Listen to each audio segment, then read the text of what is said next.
Man, the 1970s fucking sucked. Does Fritz even actually go meow at all? Like, do they ever make like real animal noises? I don't think they I don't do. remember. Fuck. I think it's Yeah. all just like salty, like hamburger, cheeseburger type shit. Yeah. Like I don't Yeah, think they like actually make. a lot of real mumbling that they've recorded. Didn't they record some of this on the street? I don't know if like you guys like Yeah, looked into the production. yeah. Yeah, from They recorded parts of this like in the street, and they also invited like actual like activist people to come into the studio and just mumble around. yeah, I always heard about that like they would just record people around walking around the street, which I thought was like it really felt real. Like you could tell the parts where they went to like some seedy bar and just recorded people talking about their day. Like that's interesting. I like that aspect of the movie. Hmm. The movie, by the way, is Fritz the Cat. Oh boy, by Ralph Bakshi, my favorite crusty animation maker, which is only crusty by the standards of now. Back then, something I've noticed was that there was a really big like drop in quality of animation from like the like 1960s onward to the 70s for some reason. Because back then, animation before the 60s would receive like money from like wartime like propaganda reels and like wartime like procurement where the quality would be really good or be made by Disney, so they already had like a big warehouse of like animation workers and stuff. But like as an independent animator in the 60s and 70s, there just really wasn't any of that, and the quality significantly dropped. I mean, even Hanna-Barbera stuff looked like crap compared to like earlier Disney stuff. Mhm. If I may interject, I'd say that more so happened with television animation because um I'm in a really I think I'm like with you, Ivan, about the 70s sucked. I really don't like a lot of media from the 70s besides the music. I love a lot of the music from the 70s, but the movies sucked back then, the TV shows sucked back then, the fashion, everything sucked. But movie animation of the 70s was very experimental and like breathtaking whenever you think about the time. Like it looks a lot cheap compared to like the decade after the 80s, yeah. But Well, like yeah, and you have to. Fantastic Planet is beautiful. One thing I do want to say, one movie made by Ralph Bakshi that I would love to talk about one day is called Coonskin, and it has some of the most beautiful animation I've ever seen in my life. Like they really did really neat things. Like it was a hybrid live action and animation thing where like they would record real backgrounds. Like they would go to the like shitty New York subway station and just record footage of like the subway and like draw their little animated characters over it.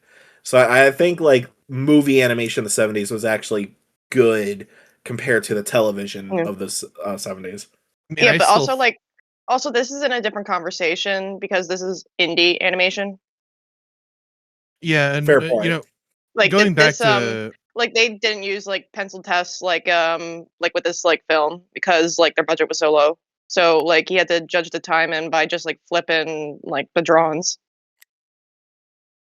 Hmm. Yeah, and back in well, I mean, I should say that like Coonskin also, uh, yeah, it's experimental. Yeah, it's kind of cool in some ways, but like it's still just I would say has an even more kind of grimy feel to it, just because it's like these crude drawings of characters over top of like real footage of like the grimy like shitty New York City streets.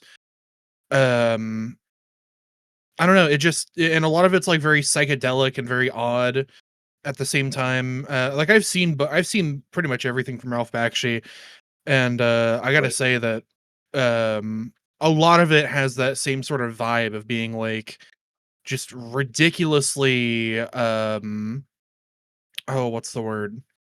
just grimy looking, and it kind of reminds me in a way of like 1970s like Soviet cartoons in a weird way.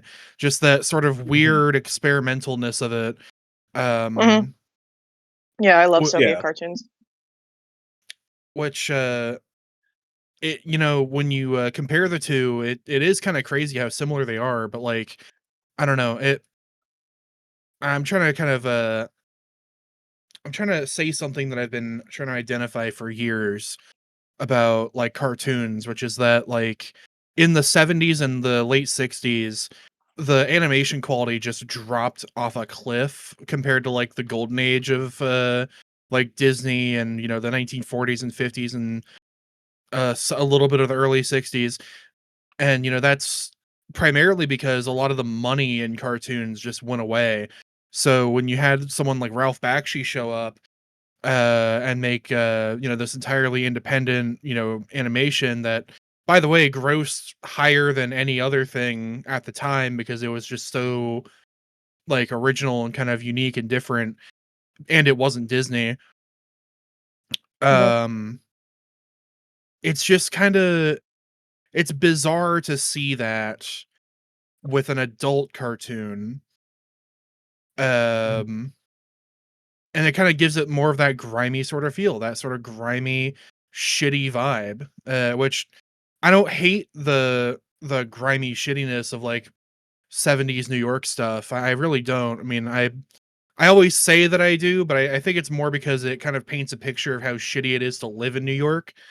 But like, look at Well, that's something that's that's more, valuable in its own right. It's a depiction of like a thing that yeah. doesn't really exist the same way since, New York really isn't like, you know, like that anymore, you know? It's a place and it's a time, and Mhm. Yeah. that is valuable information, but it really does just reflect that feeling of like, wow, the 70s must have fucking sucked, huh? Because like not only are the conditions in New York crappy, but also the quality of the animation dropped off a cliff. And that's not even to say that the actual quality of the animation's bad. It's just the like fidelity of it compared to like the 50s and the 40s with like the high production Disney stuff. Cause like you could see some of those black and white cartoons of like World War II propaganda, and it's like, wow, this looks really sharp, this looks really crisp, this is all really, done really well. And then you So what see happens when you like, have the military industrial complex back you financially wise? yeah. Yeah, like Although with Marvel movies of, the current, century. Or the Transformers movies.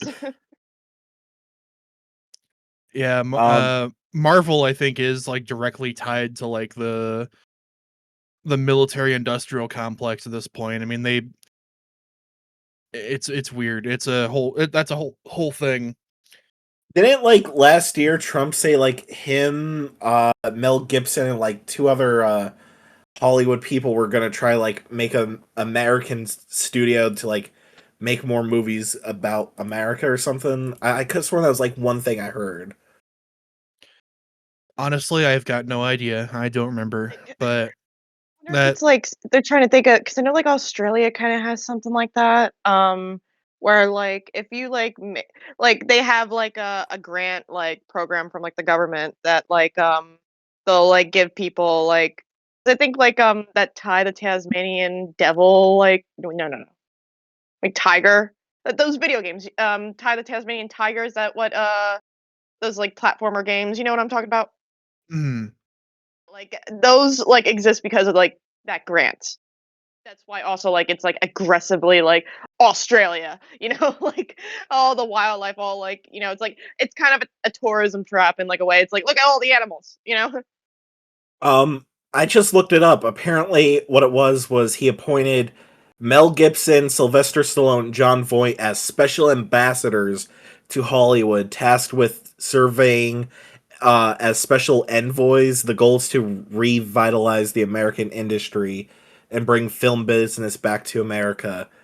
And maybe this is like my stupid American brain talking. Isn't like a lot of movies and like entertainment industry like based around America, or like am I just being like really American tarded here? No, it is. I think I remember hearing about this at the time because I was pretty critical about it as well. The the idea that like a lot of American like movie business stuff is heading overseas uh is primarily due to one thing, and it's that other countries have like they have like tax credits and stuff that they give to studios to kind of encourage them to film over there. So Mhm. instead of doing our own version of that, which I mean we kind of do in some states, like I don't know if you knew this, but like Georgia has a really big tax credit program for movies and TV. That's why sometimes after the end of a show you'll see something that says made in Georgia. That's because that they do that on purpose. It's part of a grant from the state. But other countries will do that too, and I've seen it in like Ontario, I've seen it in Quebec, I've seen it in Australia, uh Toronto. Germany, New Jersey has some. but like these places, they have these like tax credit grants that they give out to movie studios to film there as like kind of like a tourist propaganda thing. And in the United States, federal government, instead of looking at that and being like, "Hey, we should do something for the entirety of America to encourage people to make movies," they were just like, "Nah, let's just try to like hire some actors to like beg and plead and cry with studios to stay here and film here," which hasn't worked, by the way. It has not been successful. Um, but kind of getting off the topic of tax credits and back to the work of Ralph Bakshi. Um, I oh god, what was I gonna say? Should we talk about our thoughts about the movie individually, so we get like an idea of what our thoughts were? Yeah, I mean, I was gonna talk about Wizards actually, which is like one of Ralph Bakshi's later movies. Kind Never of seen it. talking. Really? No, Wow. Okay. Well, it's I pretty only just good. started watching his stuff like only recently. Like Coonskin was a couple weeks ago, and like 2 days after I watched Fritz the Cat. Okay. Well, Wizards, I feel like is kind of where Ralph Bakshi really kind of fell into his own quite a bit. Uh, it's more of like a dark fantasy kind of like similarly Uh, experimental thing, that's but my thing. I'm not big on dark fantasy. Have either of you seen Cool World or heard of it? Is yeah, that I've heard of it. that one From the South Park 90s. episode is based off of with like the I big think tits? maybe. Well, that's like uh I guess them trying to like ride off the coattails of like the success of like Roger Rabbit. Like they were like, okay, Ralph Bakshi, all right, you've been like an indie cult like darling for a while. We're gonna give you a movie, and then yeah, like a lot of like meddling with like the vision and like I think he thought about like disowning it. But like it's a very weird like a mishmash of a movie with like it's confusing but it's interesting. Like I was I'm watching looking it at it right like now. a It while looks ago. cool I as like shit. it's maybe the Bakshi movie I'm most familiar with just because of like how like weird and like it kind of is like I don't know. Oh, weird. It Yeah. stars a really young Brad Pitt. Yeah, like Well, he like, is young. really young. He's like 32. Uh, yeah. I think he was already like 30 when he first like got like big, you know. But anyway, uh, He was 28. sure, yeah. But yeah. Well, we're supposed to be like talking about like Fritz the Cat, right? Well, this is like a movie that I've watched like on and off again, like throughout the years. Like, it was just like one of those like, like kind of like you know, like one of your like first like kind of like cult like movies that you watch, like X-rated kind of like cult movies that you watch from like, it's kind of in that same category as like Pink Flamingos in my opinion, Yeah.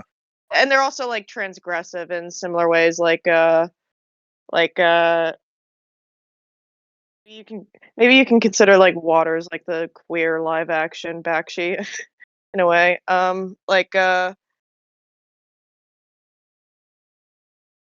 Mm. Have you guys ever seen Heavy Traffic? No, I never even heard of what it's about. It's another Ralph Bakshi film, but this one is interesting because it's another one of those like grimy kind of like, oh wow, the 70s sucks kind of animations where it's like real footage of the backgrounds with foreground like cartoon characters, but the one it's that kind is that the one that has live action segments? yes, and it's about Ralph Bakshi's life. Yeah, it's Really? like loosely autobiographical. Yeah. Yeah. And it is interesting to say the least. Uh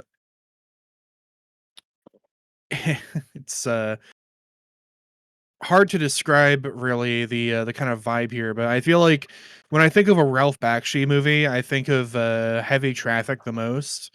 Uh Mhm.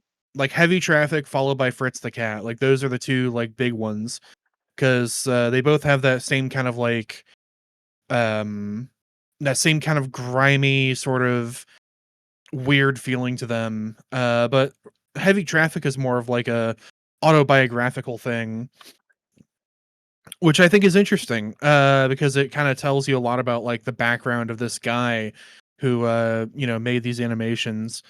Um Yeah, yeah, it kind of feels like a progenitor to like those like 90s like like downtown or like kind of cartoons where like it's just like some slouchy guy like in the city. mm, You know what's one thing I want to say about his work? Because every movie you guys have been saying of his work, I've been looking up to see what it looks like. yeah. His women oddly remind me of the way like John Kay draws women, like big eyes and like big fucking tits and like very pretty like head shapes. Yeah, Like yeah, it just like oddly it should be no reminds me of that. surprise that like John Kay is influenced by this man. I think they have met too, and Bakshi wasn't a fan of him and didn't enjoy his company. I think. Yeah. Typical. Yeah, I know. Like he's such a charming guy. Um, consistently, like he's just like a consistently pleasant person to be around. Yeah, it's kind of funny just how much people didn't really like John Kay, although people love his work, which is, Yeah. pretty funny. Yeah, and also like yeah, I've seen like that documentary, Happy Happy Joy Joy, and they kind of explain like the kind of like inner circle like at like Spumco was like a kind of like cult, uh, a little Yeah. bit, but and it's like I don't think like any other like maybe Walt Disney, like just like the history I know about like early like Disney, like maybe that can compare to being like kind of like at least more like fraternity like uh yeah like like neither about like the kind of like drama that was going on between like Fritz's like comic creator Robert Crumb and Bakshi like for like this movie, right? Mhm. No, actually. Oh, you Yeah, never heard about that? No. Oh my god. I thought it was yeah, like common knowledge about this movie. yeah, yeah. If even if you don't know the details of it, like oh yeah, no, like that. It's because it's like just like a common like stereotype and archetype. It's like, oh yeah, the author hates the movie. Like Alan Moore like hates all the adaptations of his shit except I think like a few like animated ones. Um, and like Mhm. what Stephen King hates most of his adaptations. Like Your free trial of listening has expired. Relish in the quietness of your actions, or join the Patreon.